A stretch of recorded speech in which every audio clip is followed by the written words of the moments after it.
그래서 제가 코로나가 아니었으면 제가 작년 12월 6일자로 와서 여러분들을 만나서 이 저희가 등을 대본 행사였습니다. 평화는 이제 49제 때만 제가 마치고 그러고 다른 저희들이 지원하는 행사에 한번 참석해서 인사를 드리도록 했는데 그 다음부터 이제 코로나 때문에 드리지 못했습니다. 조금 크게 이야기해 주세요. 네, 지금 서서 이야기해 주세요. 저희가 안 보여서 지금 서 있어요. 마스크 빼셔도 되고요. 네, 마스크도 떼고 하셔도 될 것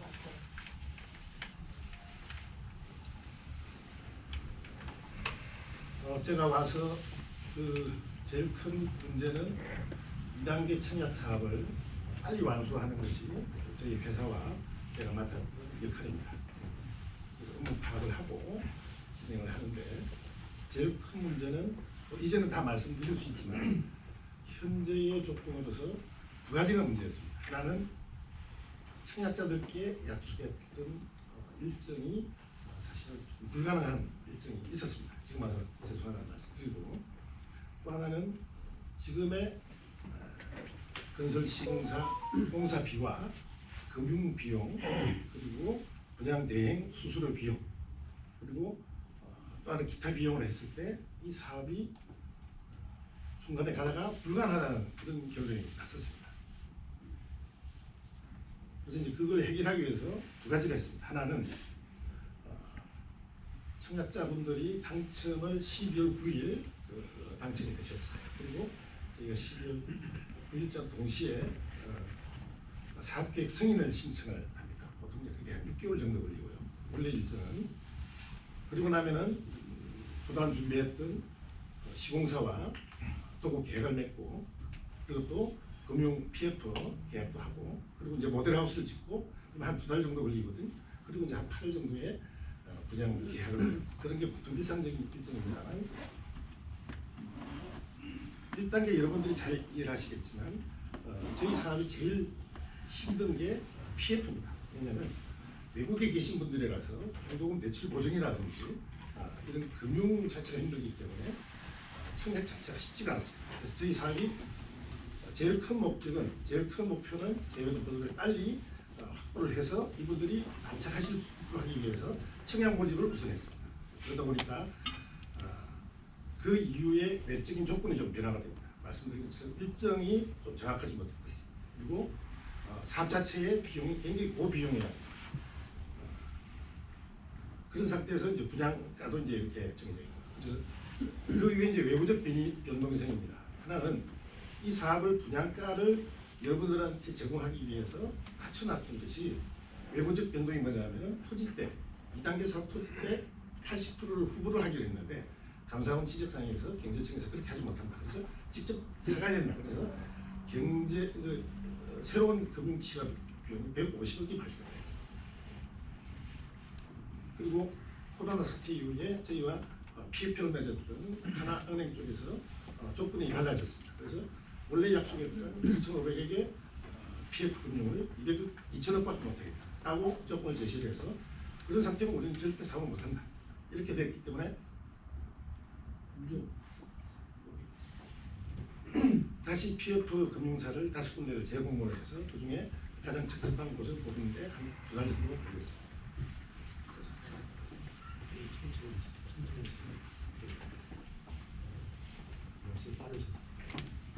지금 말씀하시는 그 대공모가 공개 입찰하신 건가요? PF는 사실상 재공모를 했습니다. 그 나중에 단체적으로 한번 궁금하신 건 다 하고요. 그러는 과정에서 사업 계획 승인도 났고요. 저는 이 사업을 빨리 정상화시켜서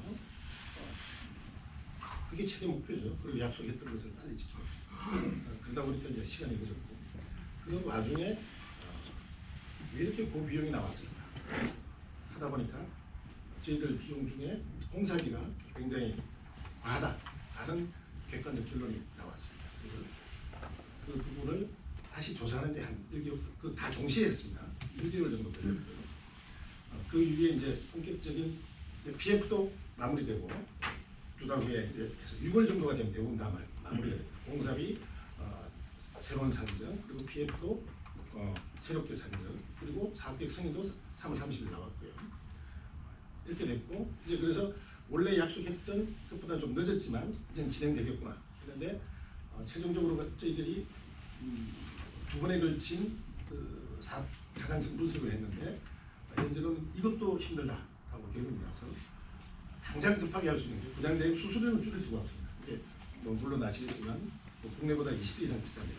그럼에도 불구하고 낮출 수 있는 건 공사비밖에 없다. 그리고 공사비가 하나 책정되어 있기 때문에 그래서 본격적으로 우선 협상 대상자인 현대산업개발과 공사비 합리적 조정에 대해서 협상에 들어갔습니다. 그게 최종적으로 한 석 달 정도 걸렸습니다. 석 달, 넉 달 정도 걸렸는데 6월 말부터 이제 본격적으로 조정했고요. 물론 이제 현대산업개발 입장에서는 뭐 이미 약속했던 그대로 지키기를 바랬지만 저는 뭐 솔직히 말씀드리겠습니다. 이게 저희 사업이 돈을 남기기 위한 민간처럼 수익 사업을 극대화하기 위한 그런 사업이 아니고 재외 동포들을 모시기 위한 그런 사업이기 때문에 이 약속했던 것을 지키기 위해서 이 사업이 정상화되어야 돼요. 그 정상화의 핵심적인 내용은 공사비 합리적 조정이다 말씀드렸지만 뭐 계속 불가하다는 말씀을 드렸습니다. 그래서 마지막 제가 할 수 있는 부분은 물론 경제청이나 이제 인천시에도 이렇게 보고를 드렸지만 제가 마지막 할 수 있는 것은 이대로 가서 2년 후에 사업이 망가지거나 중단되거나 그런 것보다는 최종적으로 공사비를 합리적으로 조정할 수 있는 그런 것을 좀 찾아봐야겠다. 물론 동시에 계속 현대산업개발은 마지막까지 제가 협상을 했습니다. 그래서 8월부터 다른 건설사 쪽이 먼저 물어오기도 했고요. 또 저희가 똑같은 조건, 지금의 이걸 가지고 똑같은 조건으로 이렇게 해서 드렸습니다. 그중에 현대산업과 비슷한 국내 10대 건설사에게 저희가 똑같은 조건을 제시를 했고 거기에 대해서 이제 각자의 답을 들었습니다. 그 와중에도 이제 계속 공식적으로 하셨나요? 네. 공식적으로 하셨나요? 그건 저희가 비공식적으로 했습니다. 왜냐하면 똑같은 내용을 비공식적으로 했고 그렇게 되면은 뭐 저희가 이제 법적으로는 그게 문제가 없습니다. 법적으로 문제가 없고 그래서 똑같은 조건에서 똑같은 가격을 제시한 중에서 가장 최저가를 가져왔던 포스코 현재 우리의 2단계 건설 조건의 평당 원래 619만 원이나 원래 이제 현대산업개발은 619만 원에 들어왔을 거예요.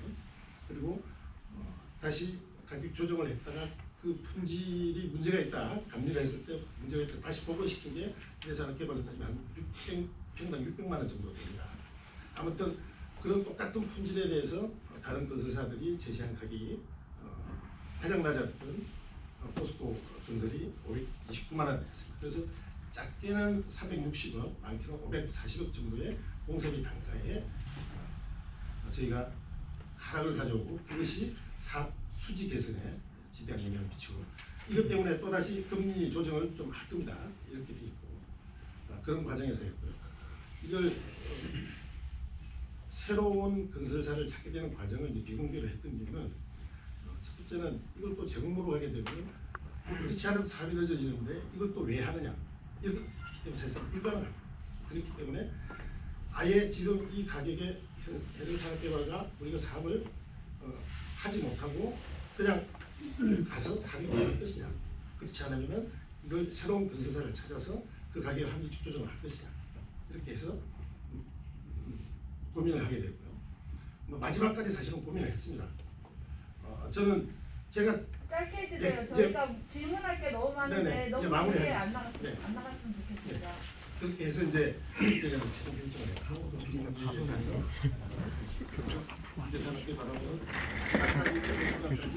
오시면 돼요. 조정할 수 있느냐고 물었고 그럴 수 없다고 해서 우선 협상 대상을 해지를 드렸고 그리고 포스코가 저희가 약정을 하게 됐습니다.